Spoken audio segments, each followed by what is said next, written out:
Crachá na Mesa, um podcast sobre o mundo corporativo depois das 18. Oi, gente, bem-vindos, bem-vindas e bem-vindes. Mais um episódio do Crachá na Mesa.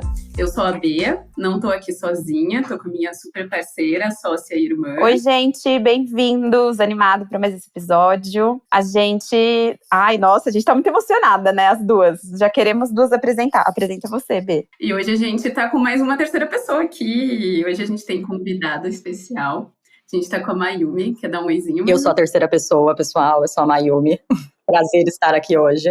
Bem-vinda. Gente, tô muito animada com esse episódio, também de vocês conhecerem a Mayumi, então já vamos começar logo de cara. Mayumi, conta quem é você, crachá na mesa, assim, quem é você, de onde você tá falando, se apresenta pro pessoal. Então, vamos lá. Primeiro, obrigada pelo convite, eu tô muito feliz em estar aqui com vocês. Então, eu me chamo Mayumi, eu sou psicóloga, sou mãe, sou feminista e apaixonada pela psicologia comunitária. E sempre fui uma idealista, sempre acreditei que a gente consegue mudar o mundo, pelo menos uma parte dele. E então eu sempre tive uma trajetória na área social e atualmente eu fundei e dirijo a Sou Pagu, que é uma plataforma de psicologia feminista exclusiva para mulheres. Sensacional. Pessoas que querem mudar o mundo, é isso aí, vamos nos unir, gente. Eu já vou começar com um spoiler, eu acho que a Mayumi não sabe, mas eu sou uma paciente, sou Pagu. Olha, eu não sabia. Sim, eu sou uma paciente, sou Pagu, e eu tô amando, a gente tava conversando agora um pouquinho antes de começar a gravar, e eu comentei que eu faço terapia já há muito tempo, e aí no ano passado eu parei, e esse ano eu voltei, decidi voltar pra terapia, e cara, quem já faz terapia há algum tempo, e já teve, né, essas pausas, essas idas e vindas, sabe que o começo da terapia, até comentei com as minhas irmãs, é tipo quando a gente para de ir pra academia e precisa voltar. Você pensa, putz, cara, por que eu parei? Não deveria ter parado, cara. Mas, ao contrário disso, tem sido um processo muito gostoso, assim. E eu acho que é muito por conta da proposta do que você traz com a Sou Pagu, diferente de quando a gente encontra uma pessoa, né, um profissional, psicóloga, psicólogo, que não faz parte de uma rede, né, de uma comunidade. Então, estou muito feliz com esse meu retorno para terapia. Feedback ao vivo. Sim, gente, também tem isso aqui.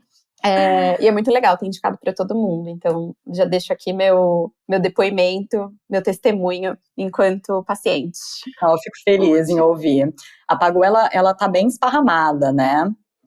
Esses dias para trás, uma amiga minha me mandou uma mensagem super animada, falando assim, eu tô aqui, eu tô almoçando, e tô falando da Pagu na mesa do lado. Eu quase levantei, eu conheço você. Porque ela tem essa pegada, né, de comunidade.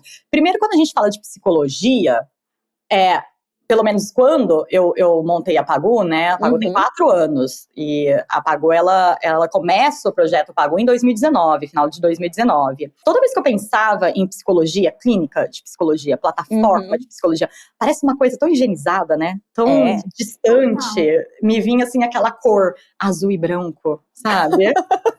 Sim. Não, e ainda assim, antes da pandemia, eu nunca tinha nem pensado em fazer terapia online, tipo... Era uma coisa abominável, assim. Pra mim, tinha que ser na clínica, tinha que ir lá na salinha, tinha que ter a caixinha de lenço do lado.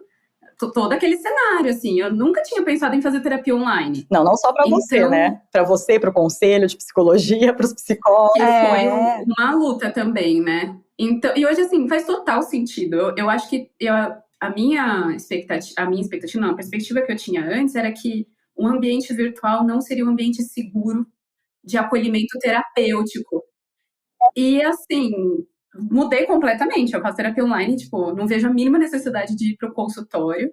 Sinto que a minha psicóloga consegue conduzir muito até aquele momento que eu ia, assim, que quando tá acabando a sessão... E aí, né, a gente sabe ler a nossa psicóloga, assim como eles sabem ler, elas sabem ler a gente. Então, aquele momento de fechamento, aí ela se inclina um pouco pra frente, tipo assim, vamos levantando, aí ela pega nossas coisas e te leva. Isso acontece no online agora, tipo, eu vejo, não é só assim, agora acabou e desliga, e aí você fica olhando pra sua cara, toda inchada, chorando. Não é isso, antes eu tinha muito medo disso, eu achava, tipo, que coisa constrangedora, e ficou olhando a minha cara, etc e tal. E eu acho legal que, então, a Sou Pagu, ela nasce antes da pandemia, né? Coincidentemente, acontece o advento da pandemia, enquanto você também está idealizando a Sou Pagu. É isso? Então, a Sou Pagu, ela nasce antes, no final de 2019, e era aquele esquema. Pouquíssimas pessoas faziam. O que aconteceu na minha trajetória, né? Da onde que a Pagu chega? Ela chegou... Ela foi... Ai, mas deixa eu fazer uma pergunta anterior a isso. Como que você escolheu ser psicóloga? Eu voltei muitos anos agora. Vamos lá, rebobinou. Que pergunta profunda. Mas é decisões de carreira, né, uhum. gente? Eu vou contar por que eu tô te fazendo essa pergunta também já, mas quero saber a sua resposta. Então, eu fazia letras. Eu achei que eu ia ser poeta, sabe? Eu achei que eu ia ser artista, não sei, escritora. Uhum. E aí eu fazia letras, e eu lembro de ler algumas análises de textos, e nessas análises de texto falavam um pouco sobre Jung, sobre os arquétipos. Eu nunca tinha ouvido isso. Eu venho de uma família classe trabalhadora, não existia fisioterapia. A terapia é assim, acabou tudo, tá tudo no chão. Se é o adulto tá depressivo, se é a criança É o último recurso, né? De chamar, então vamos pra terapia.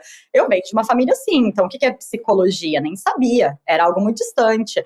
E eu sempre fui uma pessoa muito curiosa. Aí eu dei uma olhada, eu falei, nossa, psicologia é uma profissão, eu acho que gente curiosa, né? Porque você vai caçando pra ver se você chega em algum lugar. E aí eu fiz a transição de letras para psicologia e sou muito feliz hoje com a minha profissão, gosto muito. Que legal! Que bom!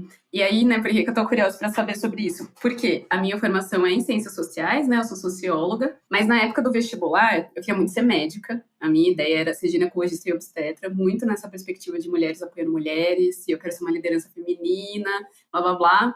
Não deu certo, a vida aconteceu, foi tudo, né, divórcio dos meus pais, tudo um caos. Falei, tá, o que eu vou fazer agora? E aí fiquei muitos anos no cursinho, ainda dando umas tentativas em medicina, fazendo Enem, vestibular, etc e tal, até que eu comecei a trabalhar no call center. E aí, quando eu cheguei no call center, eu falei, cara, isso daqui é tudo muito estranho. As relações de trabalho aqui são muito estranhas, as pessoas que trabalham aqui têm algo em comum, mas elas não percebem isso, assim, tipo, trabalho meio período, tinha muita gente PCD, muita gente LGBT, muita gente mais velha, e eu fiquei assim, eu ficava encafifada.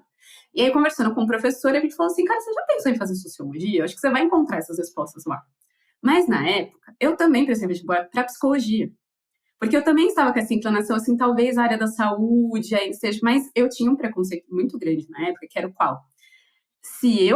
Eu queria muito medicina, se eu for ser psicóloga, vai ser, assim, falhei, eu vou ser uma quase médica. Olha, o que um curso... Gente, foram muitos anos de cursinho, turma, medicina, e a gente bitola nessas coisas, assim, tipo, a pessoa que não conseguiu ser médica, mas ainda quer usar branco, ainda quer ser doutora, e aí ela vai para essas áreas, outras áreas da saúde. Hoje, eu tenho total noção que isso é um absurdo, mas eu fiquei com muito isso na minha cabeça, falando, cara, não, melhor não, e aí fui pra Unicamp, passei na UFSCar, e aí fiquei, agora, será que vou? Não vou, mas eu não queria morar mais no interior, eu falei, não, mais eu quero ir pra cidade grande, vou pra Campinas.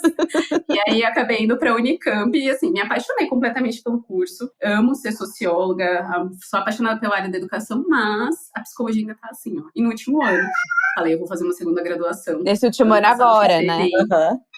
Fiz Enem, estou ali na lista de espera das faculdades. Em breve, ingressarei numa faculdade novamente para me tornar uma psicóloga, se tudo der certo, quem sabe um dia. E eu acho muito legal isso que você trouxe da perspectiva da curiosidade mesmo, assim. Eu acho que é uma coisa que sociólogos, ciências sociais e psicólogos compartilham, essa coisa investigativa, essa inquietação. Na sociologia mais no âmbito, né, da sociedade, um comportamento de grupo, e na psicologia o individual, né, e ali nas relações próximas. Então, que legal, não sabia? Então, você queria ser uma poeta e acabou sendo uma psicóloga. A gente sempre mira numa coisa e vira outra, né? É a história clichê. A maior parte das pessoas é a mesma coisa. Mira numa coisa e a vida vai... Eu acho engraçado, porque eu sou a pessoa que não, eu mirei eu nunca pensei em fazer outra coisa. Nunca me passou pela cabeça, assim.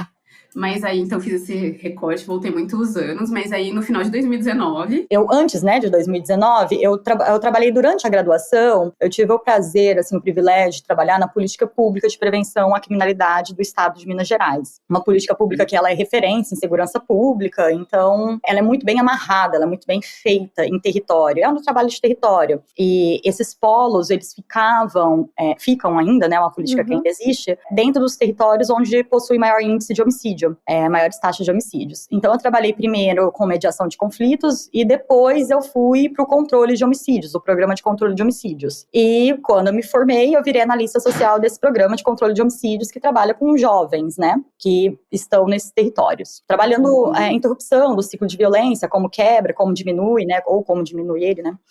E um trabalho, assim, em campo, onde eu tive psicólogas ao meu redor, tive, né, mentoras que me ajudaram a ver o que é um território, o que é uma análise de território, o que esses problemas sociais, né, vão desembocando. Porque além de você fazer toda uma análise territorial, você conversa com a pessoa, você vê como aquilo afeta dentro da casa dela, né? E aí, eu sou de Ribeirão Preto, interior de São Paulo, a terra da cana-de-açúcar, depois eu me mudo para Minas, né? Nessa época eu estava em Minas Gerais, sedenta por um mar, acabo vindo para Florianópolis para coordenar um projeto.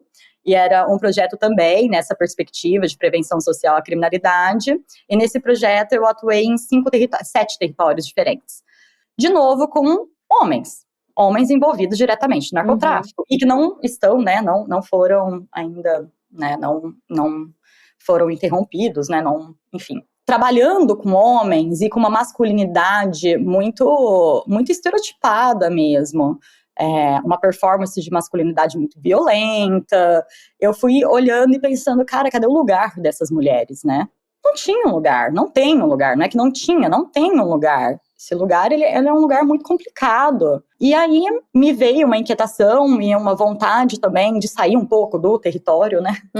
E veio a Sopagu. Decidi criar a Sopagu no final de 2019. No final de 2019, começou aquela coisa, né, de, nossa, e aí, né? Como se cria algo? Você trouxe uma pergunta quando a gente conversou, né, da onde vêm as boas ideias? E eu fiquei pensando, da onde vêm boas ideias? A primeira coisa que me veio foi, a Pagu é uma boa ideia? É uma ótima ideia. Aí eu fiquei pensando, ela é hoje uma boa ideia. Naquela época, ela era só uma ideia. E uma ideia cheia de dificuldades, porque era um momento político muito complexo. Então, como que eu vou e me enfio um feminismo? E misturo com psicologia. Aí eu já fiquei pensando, camadas, né? Vão me massacrar, porque tem ainda um tabu, né, da neutralidade. E como que eu vou enfiar um negócio online? Porque quando eu me mudei, eu trouxe minhas pacientes, eu atendia paralelamente algumas pacientes, e elas continuaram querendo fazer terapia comigo. Então eu vim para Florianópolis, e essas pacientes de Minas Gerais eu atendia online. E foram surgindo pacientes de fora do país que queriam atendimento online. Então já era habitual para mim, o atendimento online. Então eu pensei, vou fazer uma plataforma, né, de atendimento online, de psicologia. Eu só atendo mulher, vamos fazer só de mulheres, porque a gente vai ter que colocar um campo político aí nessa questão do individual, porque eu via. Depois que você começa a atender, tudo aquilo que que parece que acontece com uma ou com outra, você vai vendo padrões. Que eu acho que também parece que é muito teórico, né? Porque você vê matéria, você escuta uma coisa aqui, é o que você acabou de falar, né? São coisas que parecem apartadas, mas que quando você junta, ela de fato se torna esse padrão. E eu acho que isso é muito interessante. Talvez daí também a gente consiga ter algumas boas ideias, alguns questionamentos. E aí ela nasce e a gente vai fazendo, morrendo de medo de como ia ser recebida, né? Porque, poxa, que inventação de moda, botar um feminismo no meio da psicologia e ainda fazer online. E eu não queria que tivesse aquela pegada branco e azul, clínico. Ou tudo rosa. Distante. Porque, rosa e lilás. Porque eu venho do campo, eu venho da psicologia comunitária. É esse o meu chão, né? É esse o meu terreno, que é o trabalho com comunidade, em conjunto. Então, como que eu vou colocar a psicologia clínica, que é algo tão individual, eu e tu, né? Aquela coisa na sessão, você e sua psicóloga, com um padrão, né? Como que eu faço esse processo individual conversar com o processo coletivo? E aí vai nascendo a metodologia da Pagu, desses questionamentos, né? E a Pagu hoje, ela não é uma plataforma de psicoterapia, de psiquiatria, ela é uma comunidade. Essas mulheres conversam entre si, essas psicólogas conversam entre si. A Pagu, ela não tem pacientes, ela tem células feministas, porque a gente aciona É algo que toda psicóloga nossa é treinada para fazer. Se tiver uma necessidade, precisar acionar uma paciente para outra paciente, a gente já sabe como fazer rede, porque isso é rede. Gera conexão, né? Uhum. Cara, eu acho que tem uma parada muito poderosa em mulheres reunidas em torno de uma ideia. E conseguir concretizar isso. Porque toda a nossa sociedade, ela é feita o quê? Pra gente não se unir. Exato. Pra gente não estar junto. Pra gente não compartilhar nossas ideias. Pra gente não compartilhar nossas dificuldades. Pra gente não se ajudar.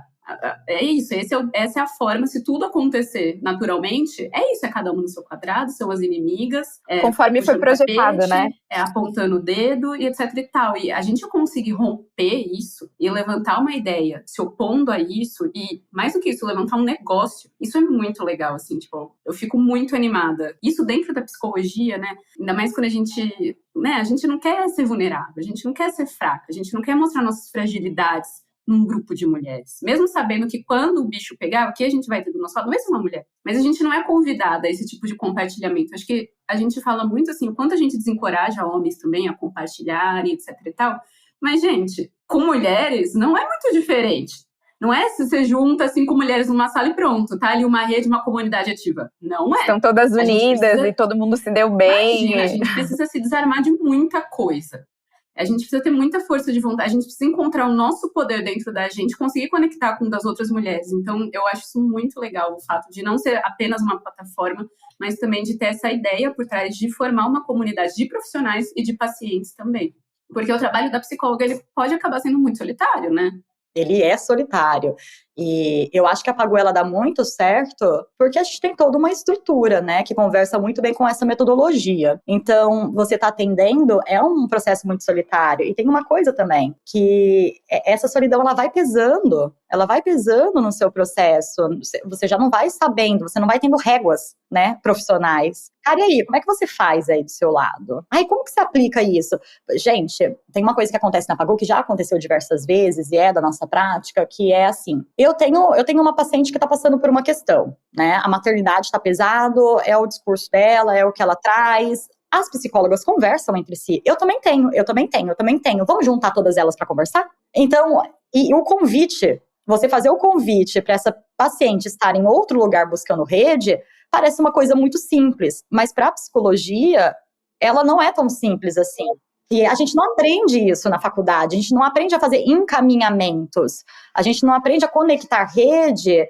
Mal a mal é quando uma paciente está em crise. Crise que eu falo é crise que você precisa, às vezes, conectar com o sistema. Enfim, e aí são outros os profissionais, na verdade, né? A gente não tá falando de outras pessoas que necessariamente estão na mesma situação. Então é como se, de novo, ela estivesse sozinha e que o caso dela fosse único, exclusivo e muito específico e delicado. E ela é a única no mundo e apenas profissionais vão ser capazes de lidar com aquela determinada situação. Claro que isso acontece, mas assim, gente, é um mundo com 8 bilhões de habitantes. Ninguém é tão... todos são únicos. Para! Mas eu acho que a grande questão aqui é a pessoa, a mulher, entender que o problema não é ela. Exato. Sou eu que tô cansada? Sou eu que tô olhando para essa criança e eu tô exausta? Nossa, eu devo ser muito preguiçosa. Eu não sei trabalhar, eu não consigo trabalhar. E você vai perceber que não é você. Ou você é uma má profissional, ou você é uma mãe ruim, ou você é uma companheira ruim, mas nunca é o ambiente em que você tá, que tá te deixando dessa forma, né? Acho que no começo desse ano, a gente fez um post até de uma frase que eu acho que faz muito sentido aqui, né? Se você tem uma flor e ela não tá crescendo naquele vaso, você não vai mudar a flor de lugar, você muda o vaso, né? Porque é aquilo que não tá fazendo com que ela cresça.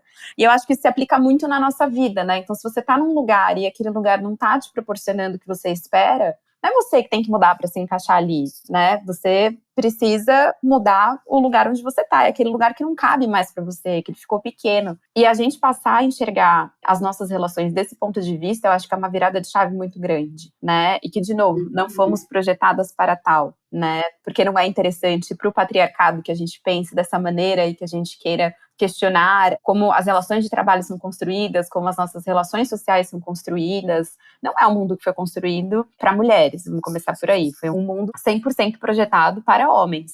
E aí tem outros muitos recortes, né? A gente tá falando que foi um mundo projetado para homens brancos e não para homens negros, homens brancos hétero. Então, acho que tem todas essas camadas e que, por esse motivo, acho que faz todo sentido haver um lugar seguro de comunidade como a Sopagu, onde a gente reúne mulheres e a gente vai pensar a partir dessas camadas, né? A gente tem uma coisa em comum que é o gênero, mas aí a partir disso a gente vai acessando esses outros lugares e formando essas conexões. Eu acho isso genial.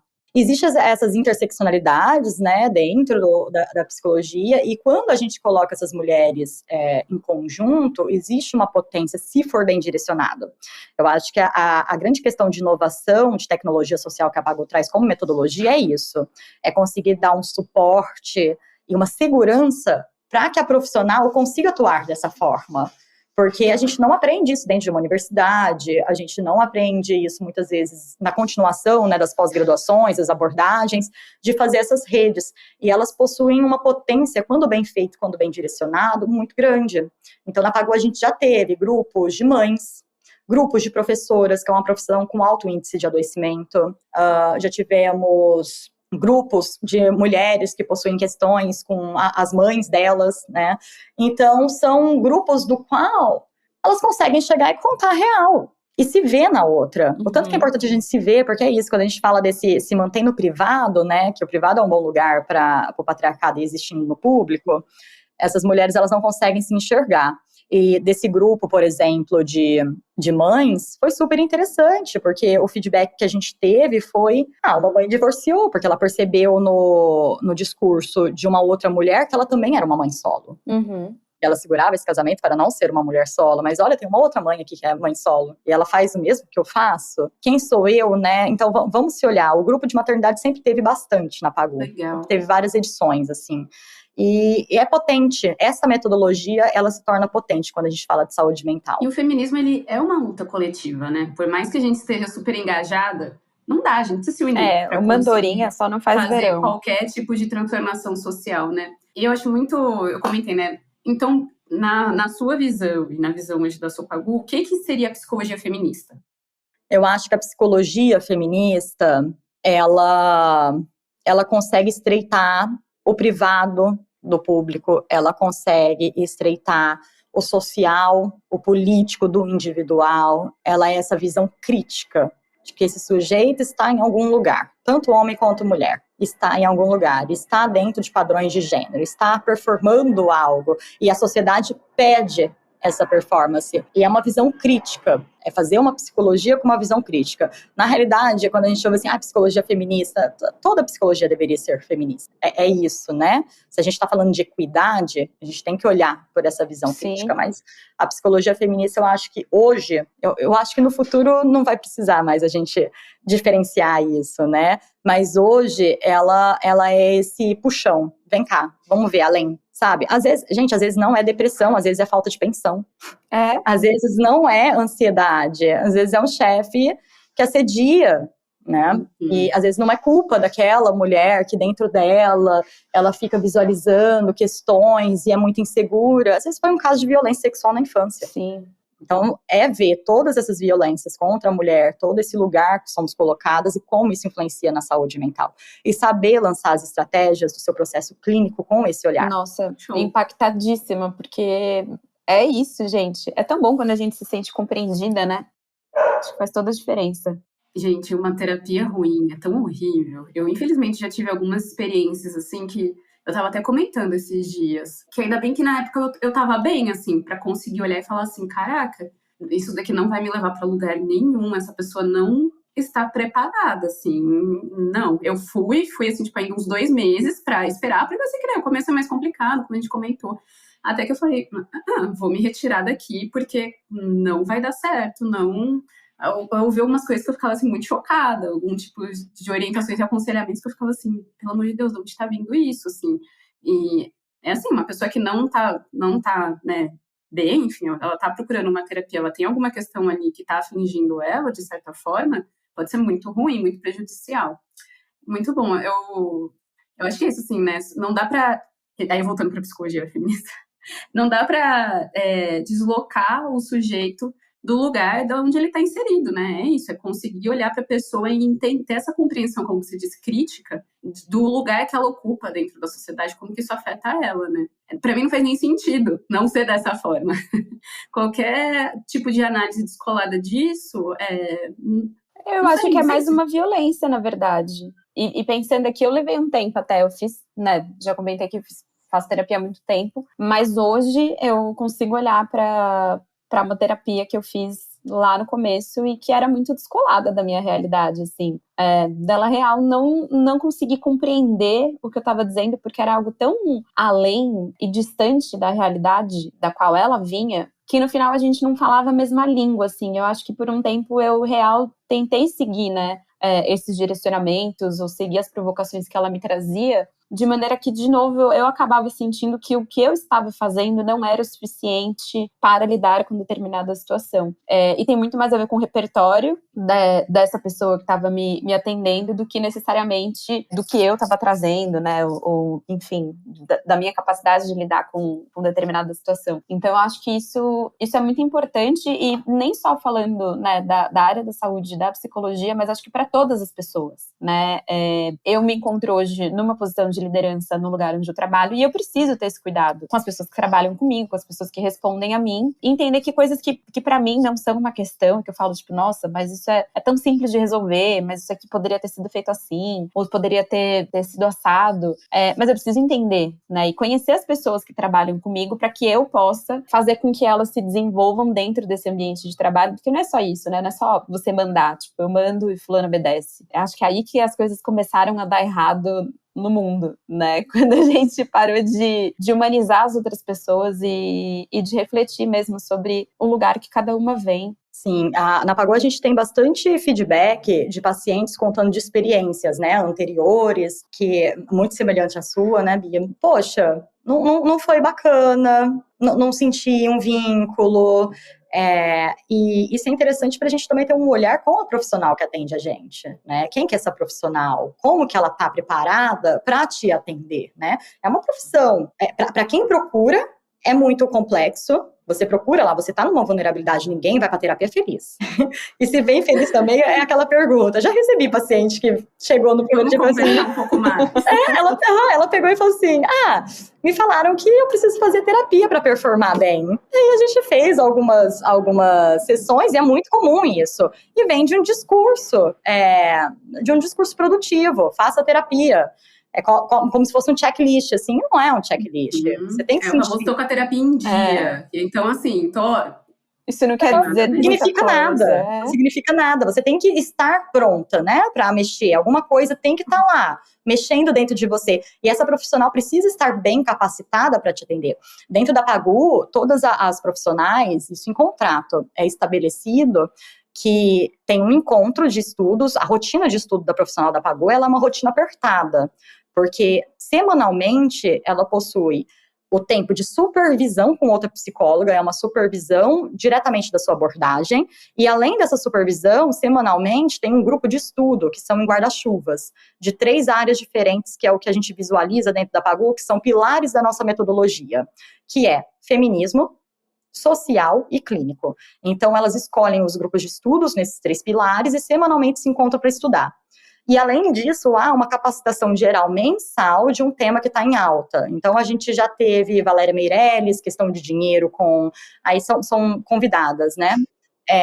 Já tivemos a professora Flávia, do Direito, dando módulo. Ela deu 4 módulos de Direito da Mulher, para a gente conseguir estar capacitada para entender aquela demanda e saber direcionar. Então, uma paciente, ela chega, ela fala, não, mas é porque eu não tenho solução. Juridicamente não me resguarda. Não resguarda, deixa eu te explicar. Então, há letramento, né? Então, além disso, além de todo o estudo da sua abordagem da psicologia, também há os estudos de letramento, que são essenciais dentro de uma clínica. Você está falando da metodologia da Pagu, né? Então, hoje você é uma empreendedora social da área da saúde. Você se vê assim ou não?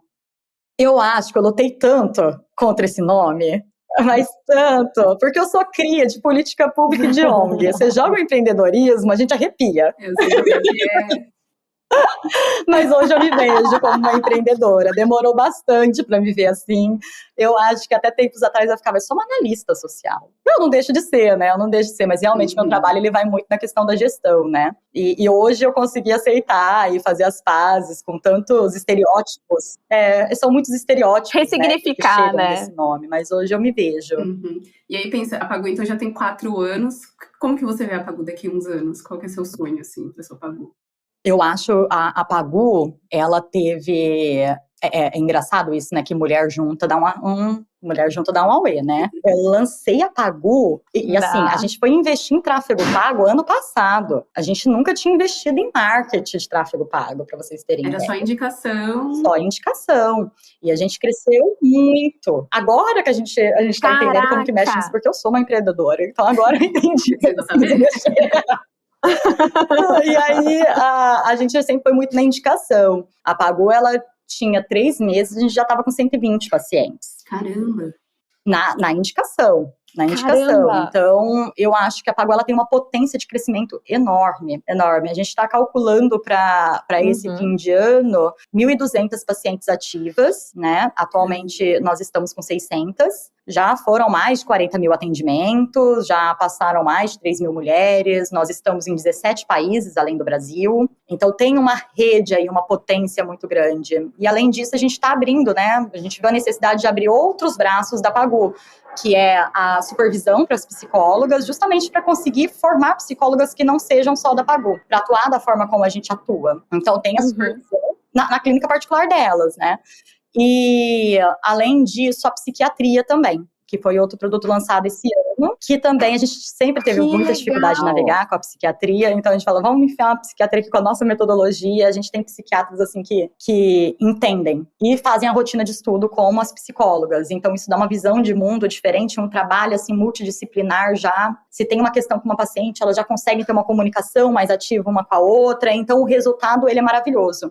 Mas assim, o grande bibelô da Pagu, e aquilo que eu quero realmente que a Pagu tenha um foco de crescimento é a nossa área de pesquisa. A gente tem uma área de pesquisa e nela a gente tem um olhar para desenvolver pesquisa sobre violências contra as mulheres e ela foi inaugurada no passado e creio que daqui a algum tempo a gente vai ter bons frutos, porque quando a gente fala de empreendedorismo social, às vezes as pessoas falam, sou empreendedora social, o que você faz de impacto social? Aí você vai conversar assim, tá, entendeu? Eu acho que o impacto social ele deve ser visto, não para a grande questão, o grande desafio de ser empreendedora social é que o seu serviço ele tem que se tornar obsoleto. Ele não tem que ser de impacto por um tempo, daqui a um tempo. O impacto vai ser, acabou. Isso, deu certo. Olha, então pensa, você mais existir. Você ser uma empreendedora para você olhar o futuro do fim do seu negócio. Então, acho que é esse o flow da Pagu, é isso que eu vejo da Pagu. Um dia ela não vai ser mais necessária, ela não vai ser uma coisa diferente, ela vai ser mais uma, e o que a gente faz, o governo vai dar conta de fazer, e os dados que a gente tem, outras instituições vão dar conta e ter perna para fazer.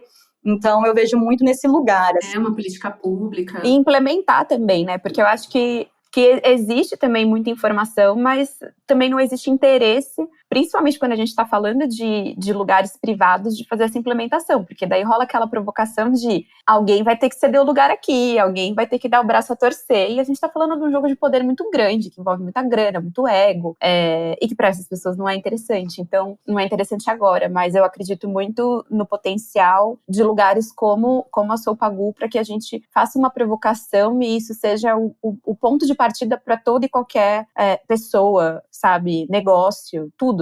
Eu acho que se a gente quer trabalhar na área social, tem que saber manipular dado, tem que saber colher dado, tem que saber trabalhar. Essa é minha bandeira. Eu falo isso acho que todo episódio que eu encho o saco da Nana, eu sou fissurada em dados. Mas é isso, assim, não é tirar as coisas do ar, assim, isso é muito perigoso. A gente viu isso acontecer, né? Essas informações disfarçadas de dados. E como também a gente narra esses dados. Os dados, ele pode ser contado de várias formas. Então, é conseguir trazer esse olhar crítico. para algo que a gente quer maximizar. Esse é o meu trabalho, dados, de verdade. assim. E é muito legal, assim, ver a psicologia, né, que é a subjetividade dos sujeitos, mas atrelada a dados, entendeu? Não é isolado, a gente tem número, a gente tem ali uma evidência concreta de algo que está sendo dito e falado dentro do consultório, dentro, né, da tela aqui, no ambiente virtual. Muito bom. E chocada com a quantidade de coisas que você está fazendo com a Pagu, viu? Você é muito empreendedora. Tem muitas coisas acontecendo. Mas eu acho que a melhor escola que eu tive foi a área social, política pública e ONG. Você lida com tanto pouco recurso, você é obrigada a ser criativa. Eu acho que se eu não tivesse tido essa escola antes, eu jamais conseguiria colocar a Pagu onde ela está hoje. É uma escola muito, muito importante. Fora que é isso que a gente vem falando, né? A Pagu, ela é feita por muitas mãos. A gente já teve paciente, gente. Quando a gente já participou de algumas acelerações, participamos de 3 acelerações que foram muito importantes para entender, né? Para se entender como negócio. A aceleração, ela te dá essa oportunidade. Participamos de 3. E essa participação toda começou porque uma paciente falou no atendimento que a gente era startup e mandou um edital. A Pagu, ela é feita em coletivo. As pacientes, elas opinam, elas dão sugestão, elas procuram. Então, ela é feita por muitas mãos. Não tem como dar errado. A gente tem de fato, uma comunidade. Quem trabalha dentro da Pagu, não no time de psicólogas, mas no estrutural mesmo, são ex-pacientes ou pacientes da Pagu. Então, é entender o que você está trabalhando. Mulheres reunidas, incrível. Gente. O dia que todas elas entenderem isso, o mundo é nosso, gente. Assim, ó, a gente consegue qualquer coisa. Isso é muito massa. Não tem pra ninguém. Adorei o papo. Super obrigada. Adorei conhecer mais da Pagu. Eu também. Eu já quero gravar um segundo episódio, porque tem tanta coisa pra gente falar que não cabe num episódio só. Foi um prazer estar aqui, foi um prazer conversar um pouco sobre isso, é uma pauta importante, né? E que a gente possa se olhar e ver que é possível realmente mudar o mundo, uma mulher de cada vez. A gente consegue. Sim, a gente consegue, mulherada. Bora. Gente, até o próximo episódio. Um beijo. Até semana que vem. Tchau, tchau.